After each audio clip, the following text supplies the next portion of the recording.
2021 წელს მომზადებულ ამ ვიდეოში საახალწლო მენიუს ძირითადი კერძების ფასები დავითვალეთ. 4 წლის წინ მოკრძალებული საახალწლო სუფრის საშუალო ხარჯი 197 ლარი გამოგვივიდა. იმავე პროდუქტების ფასებს წელსაც გადავხედეთ და აი შედეგიც. 2021 წელს გოზინაყის გაკეთება 40 ლარამდე ჯდებოდა. წელს 55 ლარი მაინც დაგჭირდებათ. ჩირი წელს 8 ლარის ნაცვლად უკვე 15 ლარი ღირს. ამ ვაშლს 4 ლარად ვეღარ იყიდით. კილოს ფასი 5 ლარია.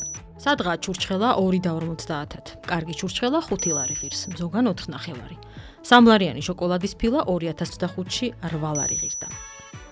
2021 წელს ყურძენი 4 ლარი ღირებულა, მანდარინი 2.5 ლარი. დღეს ერთიც და მეორეც საშუალოდ 5-6 ლარი ღირს. ინდაური საცივი 100 ლარამდე ჯდებოდა. თუ ეს კერძი თქვენთვის ისევ შეუცვლელია, 150 ლარი უნდა გადადოთ. ერთი ხაჭაპური 5 ლარის ნაცვლად 7-8 ლარი დაგიჯდებათ. ესეც სახლში თუ გამოაცხობთ. ოლივიეს ინგრედიენტებიც გაძვირდა და მის მოსამზადებლად 12-ის ნაცვლად 15 ლარი უნდა გადადოთ. 2021-ში შოთის პური თურმე 1 ლარი და 20 თეთრი ღირდა. წელს 1.5 ლარი ღირს, ზოგან უფრო მეტიც. შამპანიურის მინიმალური ფასი 10 ლარი ყოფილა.